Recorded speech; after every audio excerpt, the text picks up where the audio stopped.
Hi, I'm Dr. Bram Raphael and I'm a gastroenterologist. I'm thrilled that Kaley and Amy are going to share their incredible stories. They both have daughters who are diagnosed with intestinal malrotation. Join us now as they discover, along with us, how much they have in common and how much they've learned from their experiences.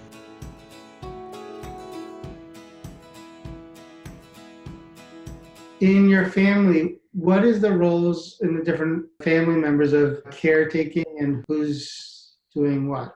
I really feel like our family went through a very traumatic time, but I feel like we have now overcome it. So dealing with it on a daily basis, like Amy, thankfully, is not us. I'm the main medical person, and I mean, that's like my role. That this is what I do. Like always, or And I got really complicated when my other daughter is just 10 months now and just off the NG. So she was on it from 2 months to 10 months. That was a struggle because we were in the hospital for a few weeks there, and I had both the kids, and I'm telling my husband, like, you got to do this with her, you know.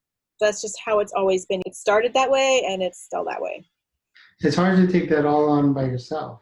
You don't have a choice. I mean, it's not, when you hear that, people are like, oh, you're doing so good. And it's like, well, It's a big thing to shoulder.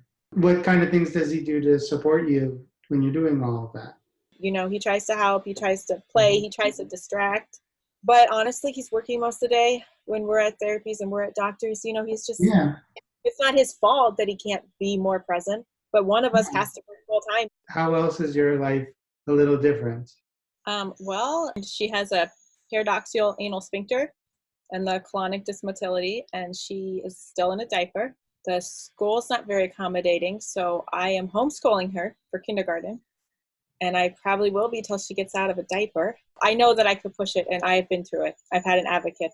But at the end of the day, she will be the stinky kid in class because she can't control her bowel. There's no way around it. She can't ask to go to the bathroom when she's going to use her diaper because she doesn't know when she's going to go to the bathroom. You're doing the right thing, I think. Yeah. Kids are cruel. They are. And I mean, if she starts now like this, it doesn't matter when she finally gets better control. Yeah. It's going to follow her the rest of her life. And I don't want that to be her. She's too sweet for that, Yeah.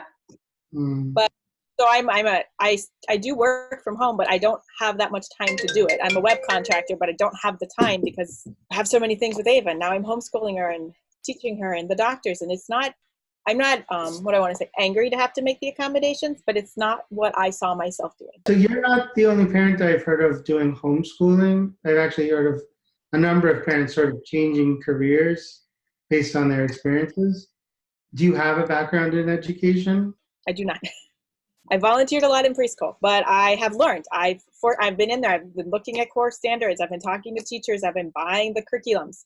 I'm doing what I have to do. I'm becoming educated, which is no different than a medical parent because we're out there reading everything we can to figure out what to do. Right. What are some kind of things that you do to take care of yourself? I like to go to the gym. Since my second daughter, that's not been, but I'm a pretty active person. I like to read. Now I just read mostly medical stuff. I used to go to concerts a lot. So once a year, I try to go to at least one concert. So I get some release, kind of like a me thing. And I feel like, like I'm not an old mom. Feel normal. Because we don't have a steady stream of babysitters. We don't have, even my parents, they try to help out. My mom does, but both kids are kind of complicated. And so you can't just hire the 16-year-old who lives 2 doors down the street for those kids. My other friends, they can get babysitters and go out when they want. We can't do that. It does limit you, or you just get creative. Like I put the kids in the bike and we go for a bike ride together. You figure out how you can get what you need with everybody else with you. Right. But it's not, I don't know. I'm so grateful for Ava. We both almost died in childbirth. So me and Ava have been on this quest together, I feel, since she was literally born. And where other parents might get a little annoyed, and I have my bad days. I'm not saying I don't get annoyed. She's a 5-year-old. But I think I give her more grace. And I think that she gives me more grace too. She's just, like I said, like she's a very special little girl. No, I can tell. I can tell you love her very, very, very much. So what are the kind of things that she likes to do? She is in gymnastics. She's a collector. I think all little girls her age are. They have these LOL things and these Hatchimals.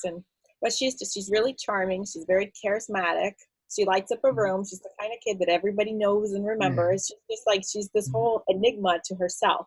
for all of her problems, and she knows what she's been through. You wouldn't know it if you're with her.